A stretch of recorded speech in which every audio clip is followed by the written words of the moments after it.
Welcome to Tech Talk Live, a resource produced by Vision Forward. Low vision and blindness technology, tips, tricks, and information presented in a way that makes sense. And now, here are your hosts, Cory and Luke. And hello, everybody. Welcome back to this wonderful, wonderful sunny day here in Milwaukee. I mean, I don't know what it's like where you all are, but here it is very beautiful. It was even better yesterday. It was even better Crazy yesterday. nice yesterday. Amazing. Spring has sprung, finally. It has. And we are here. And it's going to snow tomorrow. It's going to snow tomorrow. Looking forward to that. Yeah. And we are here in Tech Talk Live to bring you another show full of fun and frolics. You know, I guarantee that nothing's going to go wrong in this episode because very unlikely. Right up to this point, nothing has gone right. This is very true. There is a sound effect that describes exactly what type of morning we've been having here. Yes. Cory, if you would. Yep. That pretty much sums up our day so far. Yeah, I mean, our production computer wouldn't work. Nope. So we had a scramble. Mm-hmm. Then the cameras didn't charge. Yep. Then the picture quality was pretty bad. And then don't forget the green screen fell off the wall. The green screen fell off the wall. That was exciting. And you're wearing a green sweater. I'm wearing a green sweater. Never a good thing in front of a green screen. Our Zoom meeting, we got kicked off at one point, and then so. Anyways, hello everybody. Hi, and hopefully the rest of the show is going to run smoothly. Really, to be honest, I'm amazed that we managed to get live for today's show, considering all of the obstacles. If you have anything important to say it now, quickly. The meeting could explode at any moment. Really, and talking of important things, I do see somebody has already put a joke into the chat, so thank you very much for that. We do appreciate jokes in the chat as well as obviously any chat in the chat as well. So today's topic is going to be traveling domestically and internationally when you have a vision impairment. Now, unfortunately, very shortly before the show, Cory did inform me that he has not actually traveled internationally before. By plane. By plane. I apologize. By plane. By feet, I have. He did tell me he'd walked to Mexico, so sure. I don't know if not that was... Not from Wisconsin. Okay, not from Wisconsin. I don't know if he was trying to escape the law at that point or what was happening. And then also there was a car journey to Canada as well. Yeah. So hopefully we can get... But I have done a lot of domestic travel independently with no one else. I guess that's sort of, whatever. Yeah. Anyways, on my own with a visual impairment. Exactly. So I got something to and that's the main idea. How do we independently travel safely, and not only safely, but also having a wonderful time while we're going? Yes. Now, I will be traveling to England in May. So I've booked my flights, the first journey back to England since the dreaded virus struck. So I'm interested to see how that's going to be. So I'm flying from O'Hare. In Chicago, Indeed, and I'm going to be flying to London Heathrow. Is it a Yep, non-stop flight. Once you get over the ocean, it's sort of non-stop, but we have it's a 9-hour journey. So 9 hours, and it's overnight as well. The red-eye flight. If anybody else has been on a red-eye flight, go ahead and put your experiences into the chat, because my personal experiences with red-eye flights have always been sucky. See, I would think it would be a good. I mean, you would naturally you'd be tired and you'd want to sleep, but I can't imagine being able to sleep on a plane, so then you just land exhausted. Exactly. It depends on the type of person you are. If you're the me type of person, every single jolt of the plane makes you convinced that the plane is just about to plummet down you're not, to the ground. Don't like flying? I don't like flying. Okay. I'm not. I don't have a phobia of it. I'm not deathly afraid of it. I just don't like it, and so I can't sleep on a flight. But some people can do that a lot better. Sure can. Yeah. Maybe if you have some pharmaceuticals which help you with relaxation, then those could be helpful as well. That is one of our tips today. Anyway, yes. So I figured because COVID seems to be kind of reaching its end. Fingers crossed, touch wood, and all of that. Yeah. And obviously the weather is improving, at least here in the United States, or here in the Midwest, at least for sure. I thought people might want to be getting out and about, but maybe need some tips about how to do that in the best way. And a lot of what we'll talk about doesn't have to be. We will be focusing a lot on probably airports in that kind of travel, but there will be a lot of things that could be helpful for car rides and things, and just any type of travel in general. So All right, so let's do some jokes here. Now, we do have a couple in the chat to start off with. Okay. I did have one from Douglas. If you're listening, Douglas, thank you for sending us one. Well, he is good at supplying them. Yeah, so I'll see if I can pull that up on my phone. I mean, I don't want to, discourage Douglas from sending in jokes, but they haven't been the greatest either. They are somewhat lacking in quality. It could be said. Not that ours are any better, though. But sense of humor is all relative. So Really maybe for him they are the best jokes he's ever heard. Okay, let me read one from the chat to begin with. I don't see the one from Douglas here to start, but from the chat here from Dave, we have the following: What is Irish and spends all summer outside? Speaking of, today, happy St. Patrick's Day to everybody. Is that today? That's why there's an Irish joke in there, yeah. Okay. Today, St. Very Patrick's topical, Day. Dave, I'm impressed. I got myself, I heard Irish and then said St. Patrick's Day and then stopped listening Started to the dreaming joke. of Guinness and it was all over. Yeah. Okay, from Dave Hyde, what is Irish and spends all summer outside? I do not know. Clover. Nope. Leprechaun. No, you're being very stereotypical Irish here. Very potatoes. No, I don't. Yeah, I guess I don't know. The answer, get your fingers ready on the sound effects for however yeah. you feel about this one. The answer is patio furniture. That's actually a good one. That's a very good one. Yeah, good job, Dave. Excellent. Okay, from Paula Bartel, what do you call... Paul has been really waiting.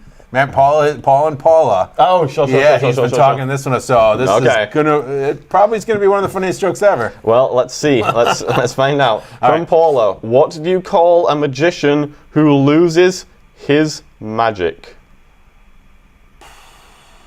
I can see the answer here. I don't understand it. I'm hoping that you will. Oh, wait. I see it now. Very clever. This is actually a very clever Loses his joke. a magician. Who loses his magic? Ian. Yeah. Sound effect, please. I don't think I would have got... Whoops. I hit the wrong button. That's what I meant. Paula has been waiting for the last... And I don't know that I would have nailed it unless you said, oh, now I see it. And then it made me think lost magic, remove magic. Yeah. That was amazingly good. I'm very impressed with you for that one. Thank you. And a good joke there, Paula. Thank you very much. And unfortunately, I can't find the joke here. Well, I've got one. Wait. I'm sorry. You did? Okay, good. Go for it. Okay, this is one of them. I thought this one was particularly bad. Okay. I think we got sent two, but I'll just read this one to start with. Okay. Anybody knows the answer, please put it in the chat as usual. The question is, what do Smokey the Bear and Attila the Hun have in common? What do Smokey the Bear and Attila the Hun have in common? Anybody knows? Apart from Douglas, obviously that would be cheating. Anybody else knows? Please put it in the chat here. Yeah, only you can. Smokey the Bear and Attila the Hun. No, good Smoky effort. Buns, Smokey the Hun. I don't know. The answer is they have the same middle name. Oh, jeez. That's actually really good. Sound effect, please. I love that one. Actually, that was a good one. Oh wow! Okay, Doug, you got a rim shot there. Yeah, that one's very actually impressive. I'm a fan of that one. All right, and we have our own joke as well, just to wrap up the joke section. I feel like these sections are getting more and more elaborate. So this one was this one's from one of our staff members, Susan. I found this pretty funny. I can't remember exactly how she said it, but we may change a little bit. But why did the chicken get kicked out of school? I don't know. Why did the chicken get kicked out of school? If anybody knows, please put it in the chat. Why did the chicken get kicked out of school? Is it because he was stupid? No, we don't kick people out for being stupid. We'd have a very... is it because he... There's no such thing as stupid questions. Fair point. Was it because he was inappropriately behaving? No, it's not because he was... He wasn't defeathered. Okay. Give it to a score. The answer is he used foul language. Oh! Yeah, I was going to give myself that. All right, everybody. Well, I hope you enjoyed those terrible jokes. And yes, let's get on with our conversation here about travel. And just to reiterate, if you do have... anything to put into the chat regarding your travel experiences, then please feel free. We already do have something from Dawn, which I will read in a second. But yes, please do feel free to put things in the chat. And also, if people haven't noticed, we do have a schedule available now. It is vision-forward.org tech talk live, and from there you will find a link to the schedule. So if you did want to see what was coming up on the show, then obviously that's going to be the place to go to. And we also do have resources as well for each show. So every show has its own document available with different resources on it. So again, you can access those through vision-forward.org/tech talk live. And yes, with that being said, let me just start with Dawn's comment here about her travel experience. Sure. So Dawn says, I fly with my seeing eye dog. I was told to stay away from England in 2018 with all the rules and regulations to avoid challenges. Now, that was before COVID, so I wonder what was happening in 2018. Typically, that's surrounding dog guides. That makes sense. So anytime you are traveling with a dog guide, I have a dog guide as well. I've not, like we said at the top of the show, though, I haven't traveled internationally, but I do know that each country has their own rules for bringing in dog guides and what those quarantine periods are. A lot of times when you bring in an animal, you have to stay in your hotel for X amount of days. So they all have, each country is going to have a different quarantine time period and different regulations. So if you're going to travel, internationally and you are going to be bringing your dog guide, you absolutely want to do your research ahead of time, because you may need to make other arrangements for travel, or you may just decide that bringing your dog's just not appropriate for that trip for whatever reason. Depending on what their rules and regulations are. So Dawn goes on to say, I booked reservations a year in advance with American Airlines to Paris. Seat 1L, and I'm not sure exactly where that would be on the plane, but it sounds like it'd be in a good spot. Seat 1L. For sure, probably, yeah. It was like having a kennel in front of my legs for my seeing eye dog, and I could lay down flat, sounding very nice. Food at airports and on the airplane helped us sleep. Don, you are living a life of luxury, which I have never experienced. My experiences flying to England, which I was doing every year before COVID, are the following. Get on the plane, very cramped. Food is awful. Can't sleep for the entire flight. Then when you get to England, of course, you land what would be, for example, 4 o'clock in the morning Midwest time is 10 o'clock in the morning, and you have to stay awake all day, because if you don't, then your body clock doesn't get sorted. It's all messed up. I'm not a big fan. But I'm glad you had a nice trip there, Don. Sounds like it worked out well for you. Cool. All right, so we have a bit of a kind of workflow here that we're going to be working with. We're going to basically go through the whole process from beginning to end of getting to the airport or wherever you want to be, ways to navigate around the airport, or I guess to be applicable to other things as well, bus stations, whatever it might be. Using flight tracker apps, pre-boarding, entertainment options, and GPS when you want to explore the place that you got to, and food delivery apps as well. So you can get some food while you're there. So why don't we start off here with some ideas for how to get to our place of travel. So Cory, you put rideshare apps here. What kind of rideshare apps have you got experience with? So this is really thinking about getting yourself to the airport or to the bus company or to the bus station or to the train station, whatever it is, right? And this obviously can be used getting yourself to the airport, but then also when you land or arrive in your destination. A lot of times, utilizing Lyft or Uber is a great way for you to then get from one place to another. They have, these rideshare apps and these rideshare services have become so prevalent now that airports have designated pickup and drop-off areas, making it a little bit, in some cases it can make it pretty easy. Other cases it can make it a little bit difficult depending on where those pickup areas are. They're not always located in a spot that's super easy to find. Sometimes there's a bit of a long walk. And, you're still gonna face a lot of the same rideshare issues you face when you're at home here, making sure it's, the vehicle has pulled up. Is it the right vehicle? Those are all there, but in my opinion, they're also magnified in the fact that now you've got, potentially hundreds of people all waiting for rideshare vehicles, and so making sure you're getting the right one that can does become be a difficult. challenge. Yeah, so I guess you have to, if you're not sure, then you'd have to speak to the person in the vehicle. Just to check, because they should have your name. And what I typically do is two things. Because I always, safety is important getting in and out of especially getting into rideshare apps. And so one thing, you don't want to say, for example, if I get a rideshare, when I open the door, I don't say ride for Cory, because they're just going to say yes. Right. Yeah. So I typically say, what name do you have? Exactly. Who are you picking up? Yes. Or I will say, what is your name? Because in the app, you get the person's name ahead of time. Yeah, that's so those are two idea. good ways to just confirm you're getting in the right one. Now, we should also mention that the Aira app, which people may be familiar with, it's a sighted assistant app where you can get somebody to assist you by using your device's camera, and I think so they can call. Now, are they linked with Uber or is it Lyft? I think it's both. Okay. I know for sure.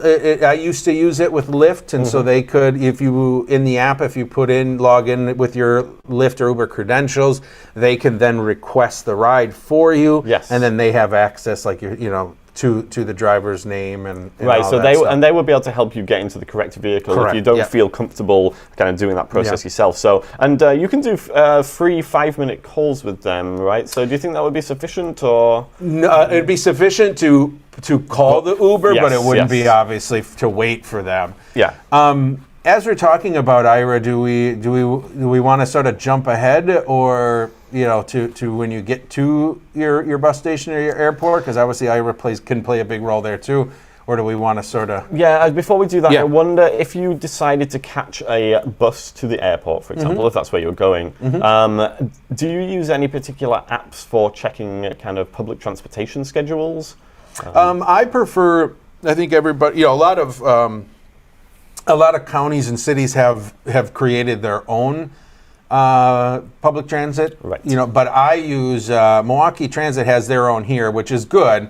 But I also use the app Move It, and I believe it's I think it's MUVIT, if I remember correctly, or is it MOVIT? I think it might be MO. I think. There might not be. I know there's no E on it. Okay. But that's a great app because it does real time. It also shows you all of the stops within the route, but then it'll also give you kind of a heads up. So a lot of times, what I'll do when I use it on the bus is I'll end up picking the stop before the stop I want as my destination, and then it'll give you a couple warnings ahead of time. Awesome. Now you can pick the one, you can pick your actual stop, and it still will give you. I just like the little extra time. Yeah, it gives you a bit of extra time to get ready to get up and everything. Exactly. Especially if you're carrying bags with you, like let's say you're going to the airport and you want to make sure that you get off in time or whatever. Then you need time to get your bags and stuff like that.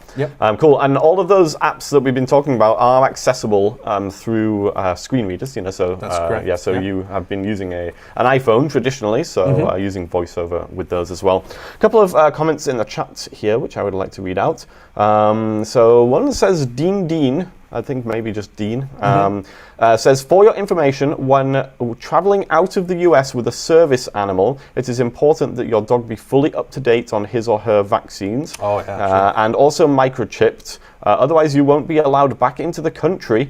And they go on to say, this happened to me.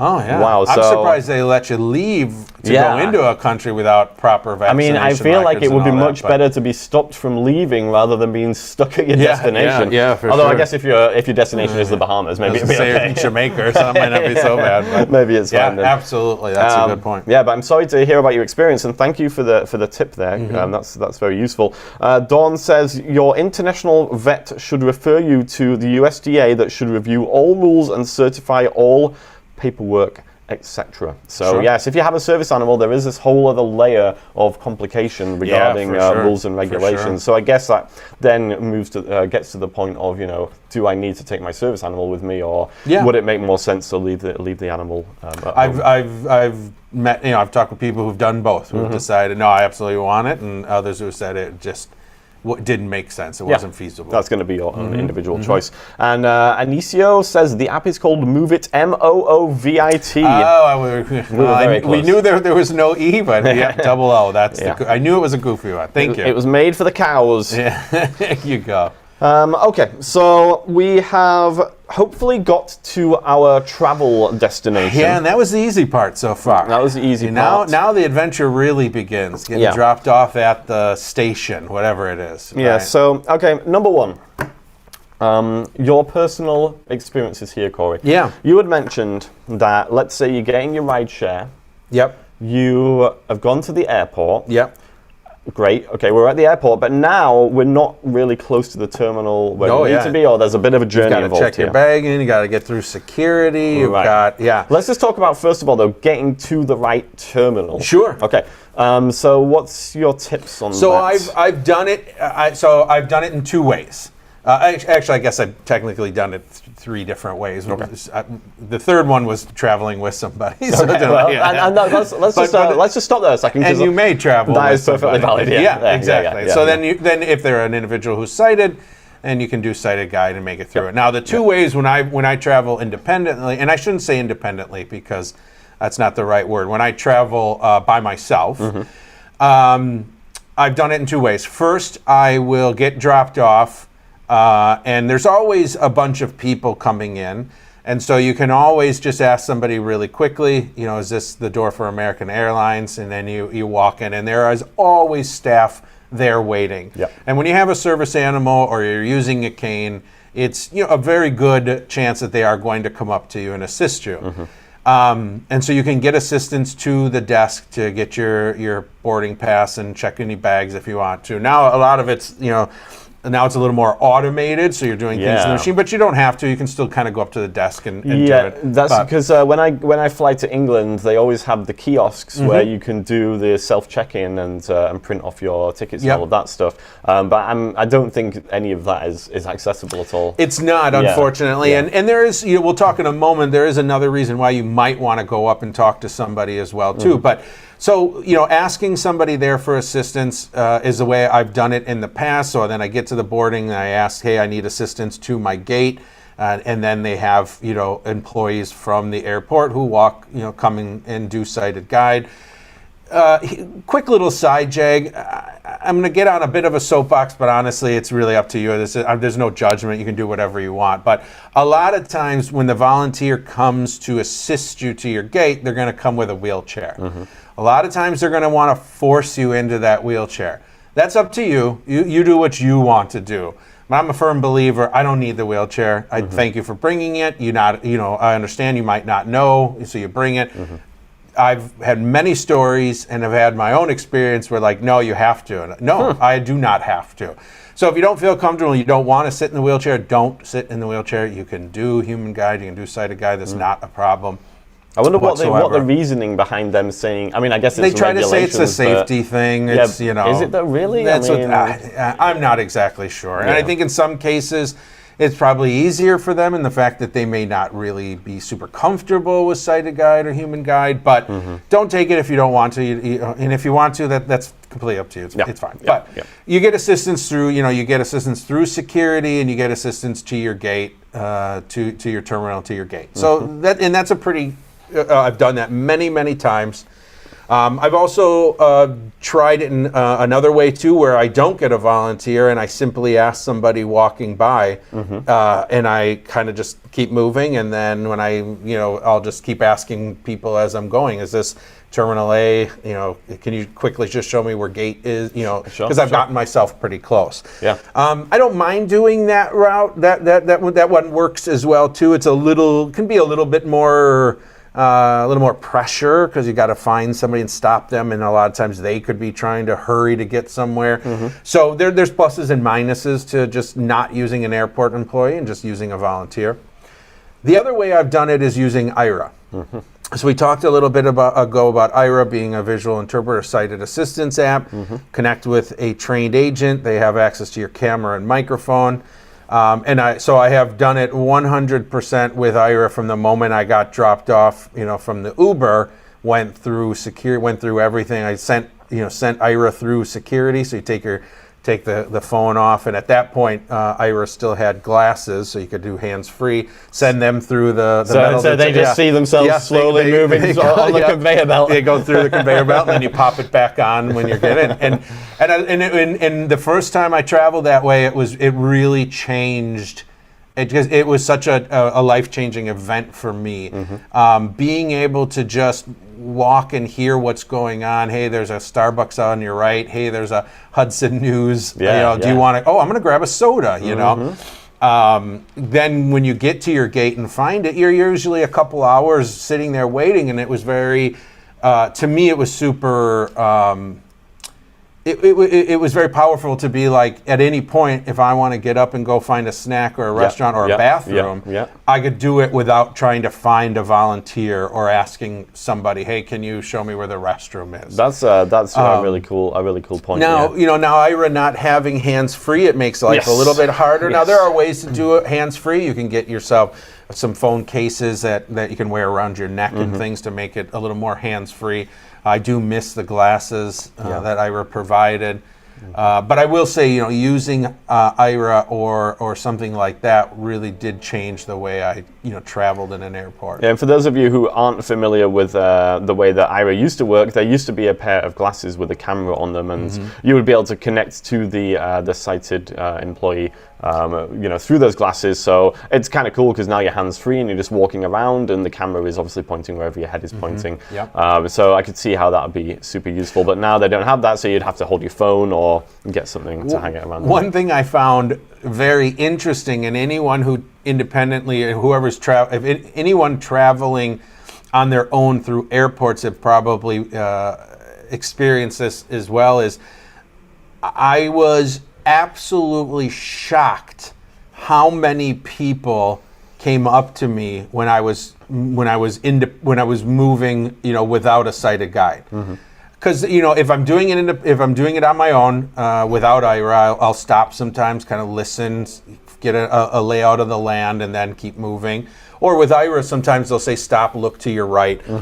Now, obviously, a lot of times, the sighted individuals walking by can't hear that you're having a conversation. So constantly, do you need help, sir? Do you need help, sir? Sir, do you need help? And which is super nice. Don't get me wrong.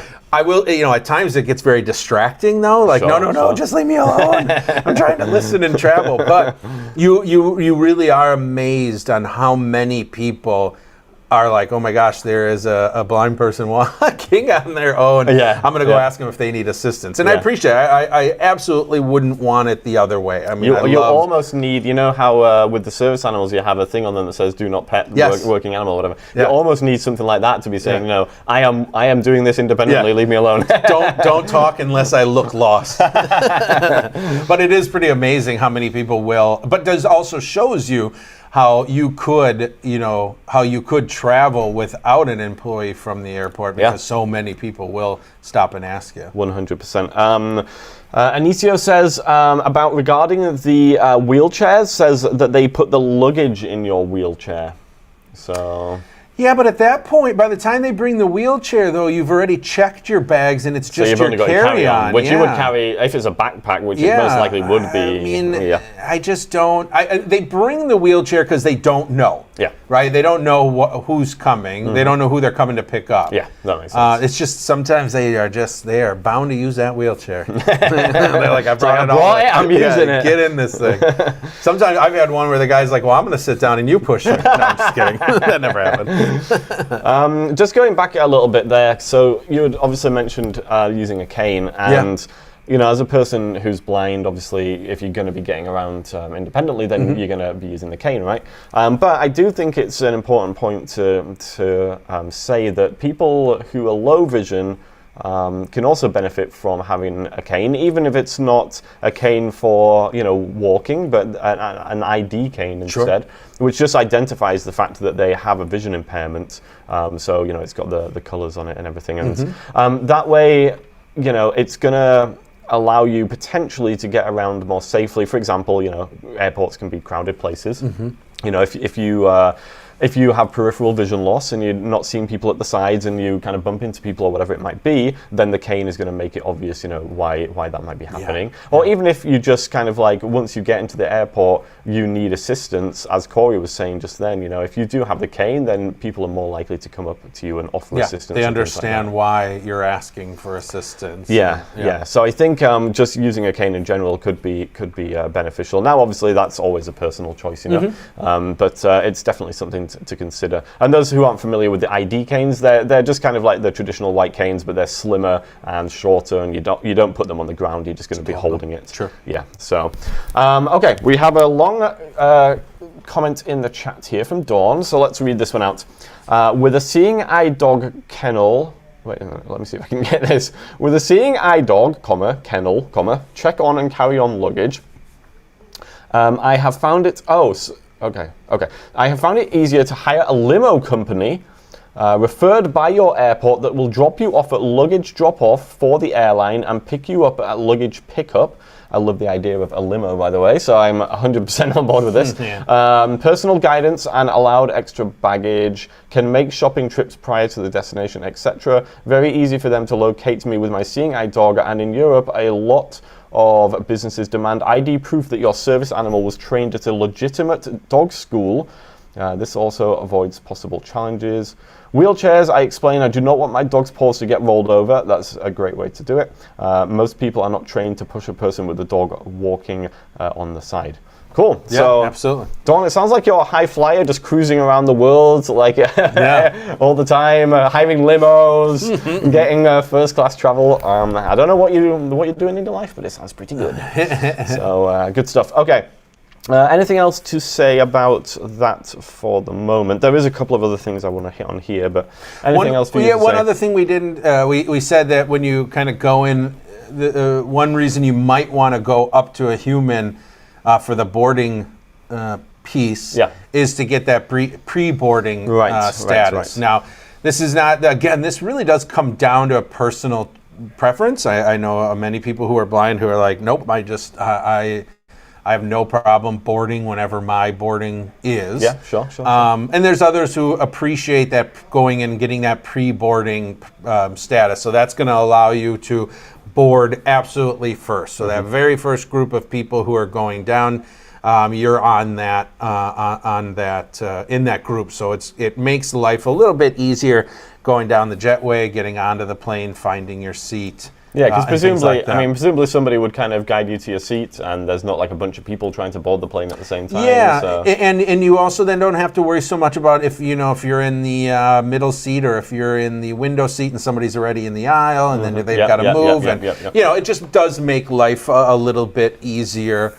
One other thing to mention too, when booking your tickets, depending on which airline you're flying. I usually fly Southwest. The reason I like Southwest is because you don't have seat assignments. And so I always just get on the plane first, usually, and then I can get that front row seat, the best for the dog if I'm traveling with Hayden. I can get right at the bulkhead there, so I've got a little bit more extra space if I want them, or if I'm back, whatever row I want. Yeah. But if you're going a different airline, American Airlines, United, whatever, you can... also, let them know that you have a dog guide, and they'll typically assist and find. Yeah, exactly. Now, there is also the potential in airports for beacons. Oh, yeah. Now, this is a bit of a grey area because not all airports are going to have these, and even if they do, you won't necessarily know which beacon system they're using. So for those who are not familiar with beacons, we're basically talking about small kind of Bluetooth-enabled devices that your phone can communicate with, and they can act as kind of a guidance system to get around buildings. So you might be able to, for example, log in to a beacon app and kind of review a place first. Before going there. And then once you're there, you can use the app and tell it where you want to get to. And then by communicating with these beacons, it can guide you to a specific area. So potentially they are beneficial for independent travel.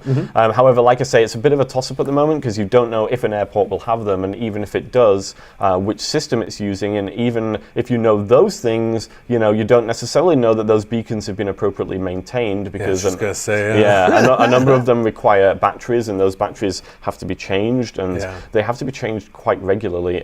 So it might be that you have a few missing beacons, and now all of a sudden you're just lost in the middle of the terminal and you have no idea where you are. So I'm not sure that technology has really matured to a point where it's as useful as it could be. But I assume that people are still working on it. I mean, back when I was working in a previous position, I was kind of talking with some of these beacon people, and I know we have some beacons set up here at Vision Forward and everything, but they've never really, been super useful for in my experience, mostly because of the maintenance issues.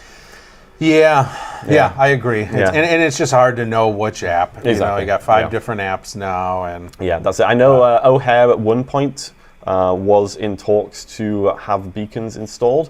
I completely forget what the system was, and I don't know if it was installed. So that's completely useless knowledge, really. But you could always do a quick Google search and see if maybe there were beacons in an airport that you were going to, just on the off chance. But I think really that the techniques that you've already been talking about, Cory, are probably the better things to rely on, really, rather than the beacons at this point. Yeah, I agree. Okay. All right, so we're at the airport. Now, we're sitting at the gate? Why not? We're sitting at the gate. We've got our soda. Got a couple hours. Got a couple of hours to kill, but before we kill those, we do need to make sure that our flight is running on time. Woo! Yeah, because we don't want to be sat there for 2 hours and then nothing, and then board a plane, and then it turns out it's not our plane after all, because everything's been delayed. I refuse to fly in and out of O'Hare anymore. Because every time I go to O'Hare, there's always gate changes, constant gate changes. That's a fair point. God, does it drive me nuts? And I doubt it's just O'Hare, but you could probably say that about most big international airports. I would have said so. As somebody with a visual impairment, doesn't matter if you're blind or low vision, those gate changes or gate flight delays can really be a problem. Yeah. They don't typically announce it. Sometimes they will, depending on if someone's working the gate there, but they are typically up on a screen. Yes. Now I'll let you potentially we can talk about some low vision tools for that. But if you have really no usable vision, how are you going to stay up to date with those? Well, I recommend using. There's a lot of good apps out there that can track your flights for you. I use TripIt is the one I prefer doing. And I like TripIt because I can easily import my entire vacation or trip into it, from airline tickets to hotel confirmations to rideshare, whatever it might be. Any reservations I can import right in. Makes this really nice itinerary for me. And then right there, you've got all of your gates, all of your flight statuses, and then you get push notifications and emails anytime something changes. If the gate changes, if there's a gate update, if there's a flight delay, if there's a flight that's pushed up, whatever, doesn't matter. And a lot of times you get those before they're even posted up on the board. Nice. You're getting those quite quickly. You've got a smartphone, now you've got ways to stay on top of any of those changes. And that is a free app, is it? TripIt? TripIt's a free app. Okay. There's parts of it that are free, and then there's the TripIt Pro that you can pay a yearly amount for, and that's going to give you some extra features. Flight Tracker is another good one. There's a number of them out there. If you do go to your app store of choice and do Flight Tracker, you'll find a bunch of them in there, and you can kind of play with one that might make the most sense to you. Just make sure before you travel anywhere that your phone is fully charged. Well, and that is a good little thing that we didn't add, but a good extra point here is if you're using your cell phone for all of the things we've talked about, flight tracking, IRA, using it as for GPS, getting ride shares, it is mandatory that you have a portable battery bank with you. Yes. You can pick them up from anywhere. Amazon. AT Guys has a great accessible battery bank, and those are a must-have because now you can plug in and power up while you're waiting, while you're on the plane, wherever. Anyone who uses their smartphone, anyone who uses it to start relying on it more than just a phone, you quickly learn like, oh yeah, I need to make sure I have battery. 100%. Okay, so we have tracked our flight. Now let's just quickly talk about some low vision stuff here. So we've been obviously mainly focusing on the blindness, although, I mean, to be fair, all of these things apply really to everybody. Yeah, for sure. Yeah, but just in terms of kind of spotting some of the things on, the electronic boards, for example, there are obviously devices which can assist with distance viewing, and those could be optical or electronic. So on the optical side of things, obviously we could be looking at handheld monoculars, so handheld telescopes, which will allow us to see in the distance. Now, the tricky part with telescopes is twofold. They reduce the amount of light that's hitting the eye, so the image can be kind of dimmer and harder to see. But obviously the main thing is the field of view is restricted, and the stronger the power of the telescope, the smaller the field of view will be. Now, that will mean also that it has more magnification, but trying to actually locate a specific thing can be difficult with a higher powered telescope. So, if you're already using one, you already know what it's like and you'll know that you can rely on it. If you haven't used one before, don't just buy one off Amazon and assume that it's going to, be the perfect tool, because don't wait till you start traveling. Exactly, yeah. Because they do take some practice and so on and so forth. But they can be very helpful. They're very lightweight. You can put them around your neck and easily carry them around with you as you go. When you want to see something in the distance, for example, a lot of those electronic boards tend to be up on, kind of mounted from the ceiling.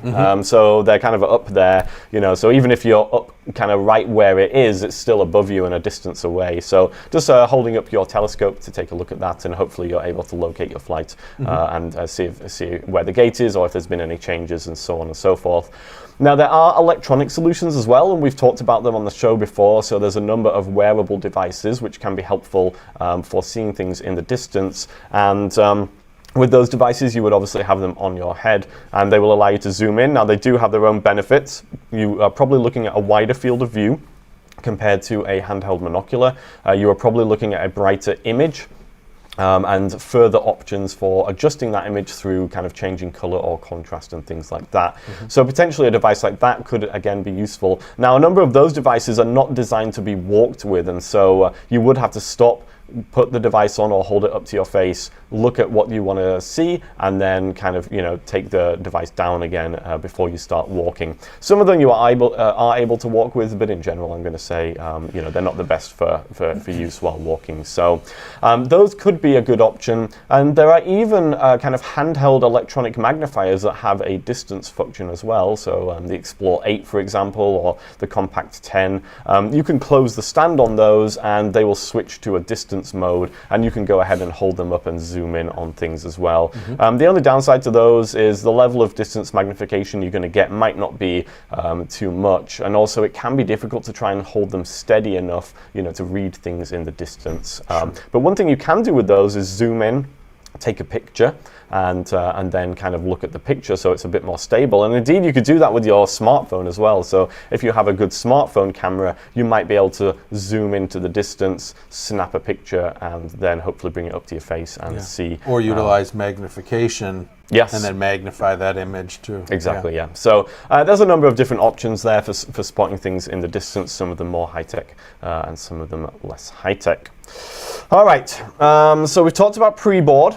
So we're basically on our plane at this point. Woo, let's do it. Things are going very well. Somewhere. We're about to get somewhere. Where are we going on this trip, by the way? Do we know? We are going to Turkey. We're going to Turkey, home of the turkey. And so it's a long flight. I mean, Turkey, we're probably talking, I'm going to guess 10 hours? No idea. 10, 11 hours? Sure. Let's say 10, 11 hours. Okay. It's a long old flight there. So we need to keep entertained on the flight, right? Sure do. Flights are boring. They're very boring. Entertainment is paramount. So, Cory, how are we staying entertained while we're flying? Well, you got a couple different ways depending on if you want to pay or not. So you can use your smart device, iPad or your tablet or cell phone, and pay and connect to the flight's Wi-Fi. Indeed.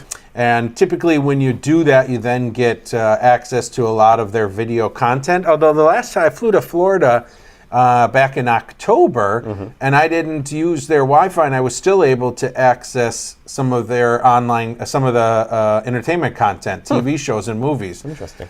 So the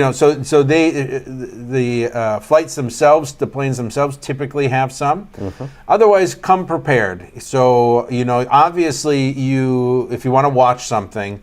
And you've got Netflix, or you've got Amazon Prime, or you've got Hulu, or you've got Apple TV.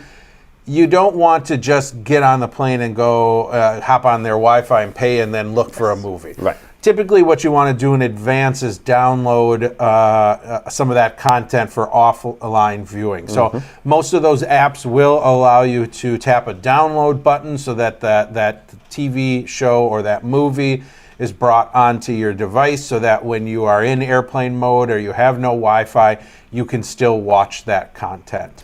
Yeah, I just want to talk about those Wi-Fi situations for a second there, because in my experience, with some planes now, they don't have any kind of, okay, well, it could go two ways. Number one, they may have content which you access using controls on the seat, and there's a screen in the seat in front of you, and none of that's accessible specifically, but you could just use the channel change buttons to switch through channels and maybe find something that you wanted. Other ones have Wi-Fi that you connect to. You don't pay to connect to the Wi-Fi, but the only thing that you can connect to is their own kind of entertainment service. Now at that point, it's a little bit more complicated, because you would have to use an external device to access that stuff, and then you'd have to use a screen reader, for example. And maybe that stuff is accessible. In your experience, has that stuff been pretty accessible? The couple I've tried has been fine. Yeah. Okay, cool. Not great, but it was. I mean, I could find stuff and do it. Yeah. But you obviously have to have the skills in order to connect to that stuff. At that point, so it does get a little bit more complicated. But that's Wi-Fi you're not paying for, because it's sort of part of the kind of entertainment on the plane. But then if you want to reach outside websites, emails or what? Yeah, exactly. It's at that point that you're going to start paying for your internet usage. So if you are streaming video on Hulu connected to the plane's internet, then that could be and it's pretty slow too. Yeah, exactly. So not the best experience. Now, obviously, Dawn with her limousine and her first-class travel, she actually has actors and actresses from the shows come and do that live for her. Exactly. Yeah. But yes, for the rest of us, then it's probably best not to try and use the plane's Wi-Fi. No, I would recommend using your device. And if you're not a smartphone user, then you've got your potentially could have a Victor Reader Stream or a Victor Trek. Have some content that's preloaded on there. If it's some books from Bard or books from Audible or any other, Bookshare, whatever it might be. What I find whenever I travel, I always do this. I always load up my devices with way more stuff than I ever need. Because I just feel like, you never know what you're going to want to watch or listen to. Exactly. And then when you're there, you're stuck. You only have access to whatever you came prepared with. So I always have way too much, because then I feel like, okay. And I find for me too, when I fly, I can't do the same thing for 2 hours straight. I even have a hard time sitting and watching a whole movie. A lot of times I'll listen to a book for a while, a TV show, come back to the movie. So it's nice to have a selection. Yep, totally agree. And you could even go even more low-tech. So the Victor Reader, for example, you would still have to get the books onto the Victor Reader, and obviously own a Victor Reader in the first place. But I mean, you could take the talking book player onto a plane as well. In which case, you'd want to make sure that you do kind of load up, get a cartridge with 10 books on, and have it charged. Bring a laptop on if you want. That's my other thing. Audio games that you've got loaded up. If you like to play audio games, or if you've got music or some stuff on your computer, you can always just bring your laptop. Yeah, so that might be a great way to do it if you have a laptop that you like, because you can easily load up a bunch of entertainment on there. And a lot of these international flights now do have power sockets as well. Yeah. So you can just plug up your device, even if your laptop doesn't have great battery life. You could plug it up and go ahead and keep yourself entertained for the flight. Absolutely. Let's say Dawn says, in first class you get plenty of offered entertainment, movies, music, etc. And you also get noise cancellation earphones. Oh, there you go. Wow. You get everything. Massages. Yeah, right. Is there somebody that usually is fanning you with big grape leaves? Oh, obviously, foot rubs. Yeah. I actually, a quick side note, I've only flown first class once. I was coming home from CSUN it was probably 10 years ago at this point. And it wasn't even, I mean, all it was like the front row seats was just a little bigger. Instead of 3, it was 2. So I wouldn't even consider this first class. But I'm sitting next to a guy, and he flies, I fly first class all the time. I'm like, oh, cool, this is my first time. He's like, oh, I'll tell you, we'll take advantage of everything. So they come out with the warm wash rags. I'm like, oh, sweet. And he's like, these are too wet when they get them. So what you want to do is wring them out. And I'm like, well, where? And he goes, oh, just right on the floor. It's first class. And I'm like, you just wring the water on the first floor? Right on the floor? And he goes, yep, that's where we do it. And I'm like, all right. That's what you call living the dream there. Yeah, exactly. And that's why the rest of us live in misery. Yeah. And it ran all back to the plane. Exactly. Everyone else like, where's all this water coming from? First class. On the international flights, the first class is very, very different. You get the big pods. That's where you want to do first class. Oh, yeah, right? for sure. 10-hour flight. It's my dream to fly first class to England, but the best I ever get is economy plus. So, maybe one day. Yeah. So if you'd like to send donations in so I can fly so you can go first class, please. Sure. That's funny. Okay, so we've got to our final destination. And we have 7 minutes left here.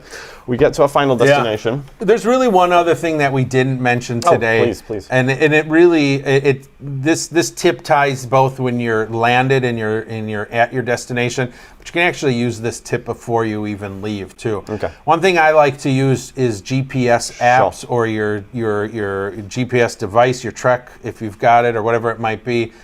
Explore your environment before you even get there. Mm-hmm. I love being able to sort of virtually move myself to the hotel I'm staying at and see what's around within walking distance, what restaurants, what grocery stores. It's a really good way to sort of get comfortable with your environment before you even get there. So that when you do get there, you can be like, oh, I'm looking for such and such a restaurant because I know it's within walking distance. I know it's down the street this way. That's a great tip. So it's a really cool way, both, again, to know what's around you, but then also to know how to get to those things before you get there. One thing with that is, so if you're traveling internationally, you're going to want to make sure that your cell service is going to be available in the country that you go to. Oh, yeah, for sure. That's good thought. Yeah, so you might want to call your cell phone company, check, if you're traveling internationally. Does your plan support it? Yeah, does your plan support it? Are you able to connect to a network wherever you're going? So if you're using GPS, you'll know that you can use your phone. But let's say that that you can't get cell service out there. That doesn't necessarily mean that you can't use your GPS, because you could download maps for the country that you're going to, and then kind of use it offline in that way as well. Absolutely. And I think you could probably do that with a device like the Trekker Breeze, for example, as well, which is the maps ahead of time. Yeah. So with the Trekker Breeze, which is a GPS specific device, you could get the maps beforehand. So you might just need to be a little bit prepared there. If you're thinking about using a device like that, make sure you've got the appropriate maps before you travel. And I think cell phone wise too, if your company doesn't support international, that you always have the ability to buy a international SIM card when you get there. Mm-hmm. Be a different phone number than you're used to using, but you can just pop in a SIM card. Although saying that, I assume that you would need an unlocked phone in order to be able to do that. Yeah. A lot of time, you're right, and you would. Yeah. But I think one of the things you just said at the end really should be the kind of the takeaway from today is being prepared. Yeah. Everything we talked about today is all about being prepared to travel, from knowing what your options are to knowing what your solutions are going to be, making sure you have enough, entertainment, making sure you know how you're getting from one place to another. It's all about being prepared. And the better prepared you are, the better your travel is going to be. And that's true no matter if you're sighted or visually impaired, but more so if you're blind or visually impaired. And that's why the Boy Scouts are such good travelers. Yes. They really are. They really are. If you know a Boy Scout, then make sure wherever you go, you take them with you. Yep. Because they're always going to take you to the woods and go camping and stuff. Yeah, so, but that's fun. But if you want to go to Paris, that's a different story. All right, everybody. Well, that has been traveling. I hope that it has been useful and or entertaining. And if it hasn't been, I apologize. But hopefully it has been. Please don't travel somewhere else. Thank you, everybody, for your comments. They have been very illuminating. I didn't look up what next session was. Oh, neither did I. Next session is going to be a surprise. You can go to the website and see it. It's going to be very good. It'll be a surprise for us, but you can look on the... one of the best one we've done. Most likely. You can look on the schedule beforehand by going to vision-forward.org/Tech Talk Live and then clicking on the link for the schedule. You will be able to find out what is coming up in 2 weeks' time because we don't know. And 4 weeks' time. And 4 weeks. And 6. Many, for the rest of the year. In fact, that's how far we're going forward. Quick last comment from Dawn here. Stay loyal to the same airlines, hotels, use their credit cards and save their frequent reward points so you too can take your dream vacation like I did to France and Spain. Good luck. Thank you, Dawn. I will definitely take you up on that. We do use a United credit card. So good for you. I did get almost free flights to the UK for my wife and I. Nice. Which was nice, yep. So there's definitely something to be said there. Susan Eggolt from Vision Forward says the next topic is Google Docs and Sheets with a screen reader. Cory, hope you're ready for that one. Yeah. Cory may have some work to do. Nope, I'm an expert in everything. You should know that. He's an expert already. Don't ask me any questions. Quick, stop the stream.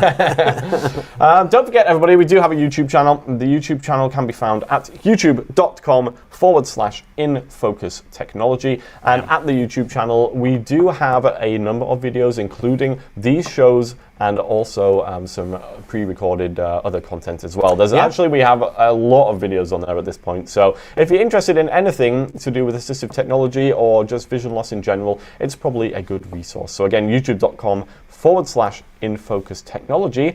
And with that, we will bid you adieu and see you in 2 weeks. Adios.